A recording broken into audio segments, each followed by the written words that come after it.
एक बार फिर आतंक ने देश की शांति को ललकारा है और इस बार निशाना बना जम्मू कश्मीर का पहलगाम। लेकिन अब चुप रहने का वक्त नहीं है। सेना ने कमर कस ली है और मैदान में उतरे हैं खुद सेना प्रमुख जनरल उपेंद्र द्विवेदी। जनरल द्विवेदी आज पहुंचे हैं जम्मू कश्मीर के दौरे पर। श्रीनगर से लेकर बाकी संवेदनशील इलाकों में सुरक्षा व्यवस्था की समीक्षा करेंगे और जानेंगे कि आतंकियों के खिलाफ क्या एक्शन चल रहा है। सेना का साफ संदेश है कि अब कोई भी आतंकी सुरक्षित नहीं रहेगा।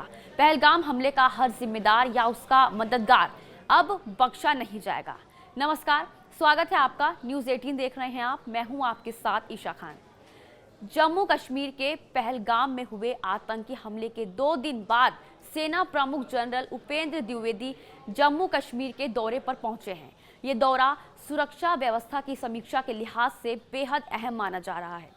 जनरल द्विवेदी शुक्रवार को श्रीनगर और बाकी संवेदनशील इलाकों का दौरा करेंगे, जहां उन्हें आतंकी घटनाओं के बाद की स्थिति और आतंकियों के खिलाफ की जा रही सैन्य कार्रवाई की जानकारी दी जाएगी। इस दौरे में कश्मीर घाटी और एलओसी पर तैनात सेना के वरिष्ठ कमांडर सेना प्रमुख को पूरे घटनाक्रम की जानकारी देंगे। खासतौर पर आतंकवाद विरोधी अभियानों, सुरक्षा व्यवस्थाओं और स्थानीय स्तर पर की जा रही निगरानी से भी जुड़ी बातें साझा होंगी। 15 कोर के कमांडर और राष्ट्रीय राइफल्स के अधिकारी भी इस दौरान उपस्थित रहेंगे। पहलगाम आतंकी हमले के मद्देनजर पाकिस्तान के विरुद्ध उठाए गए कुछ सख्त राजनयिक कदमों के बीच सेना प्रमुख जनरल उपेंद्र द्विवेदी का शुक्रवार को हो रहा ये जम्मू कश्मीर का दौरा रणनीतिक लिहाज से बेहद महत्वपूर्ण माना जा रहा है।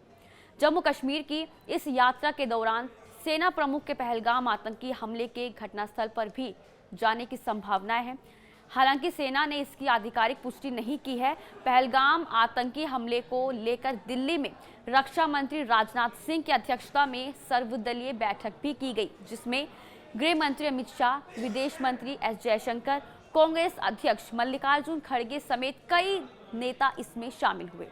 बैठक में पहलगाम हमले में मारे गए लोगों की आत्मा की शांति के लिए 2 मिनट का मौन रखा गया। सबसे पहले बैठक के बाद केंद्रीय मंत्री किरण रिजिजू ने कहा कि बैठक बहुत अच्छी रही। सभी नेताओं ने पाकिस्तान के खिलाफ सरकार के कदमों का समर्थन किया। सरकार ने स्पष्ट किया कि आतंकवाद के प्रति जीरो टॉलरेंस की नीति रहेगी। नरेंद्र मोदी सरकार की ओर से उठाए गए और भविष्य में उठाए जाने वाले कदमों के साथ सभी नेता एकजुट हैं। सरकार ने सभी राजनीतिक दलों के साथ मिलकर इस मुद्दे पर चर्चा की।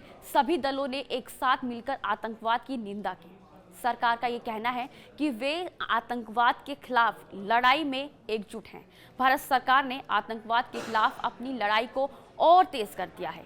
पहलगाम हमले के बाद भारत ने पाकिस्तान के खिलाफ सख्त कदम उठाए हैं। भारत ने 1960 के सिंधु जल समझौते को रोक दिया है। इस समझौते के तहत भारत और पाकिस्तान के बीच जल संसाधनों का बंटवारा होता है। ये कदम पाकिस्तान पर आर्थिक और पर्यावरणीय दबाव डालने के लिए उठाया गया। सभी पाकिस्तानी नागरिकों को 48 घंटे के भीतर भारत छोड़ने का आदेश दे दिया गया है। उनके वीज़ा तत्काल प्रभाव से रद्द कर दिए गए हैं। भारत सरकार का ये कदम सुरक्षा और कूटनीतिक जवाब के रूप में देखा जा रहा है। भारत पाकिस्तान के बीच अटारी बॉर्डर को भी सील कर दिया गया है। इस बॉर्डर के सील होने से दोनों देशों के बीच व्यापार और आवागमन पर रोक लग गई है। नई दिल्ली में पाकिस्तानी उच्चायोग के रक्षा, नौसेना और वायुसेना सलाहकारों को अवांछित घोषित कर 1 हफ्ते के भीतर भारत छोड़ने का आदेश भी दे दिया गया है। साथ ही उच्चायोग के कर्मचारियों की संख्या 55 से घटाकर 30 करने का फैसला लिया गया है, जो 1 मई 2025 से लागू हो जाएगा।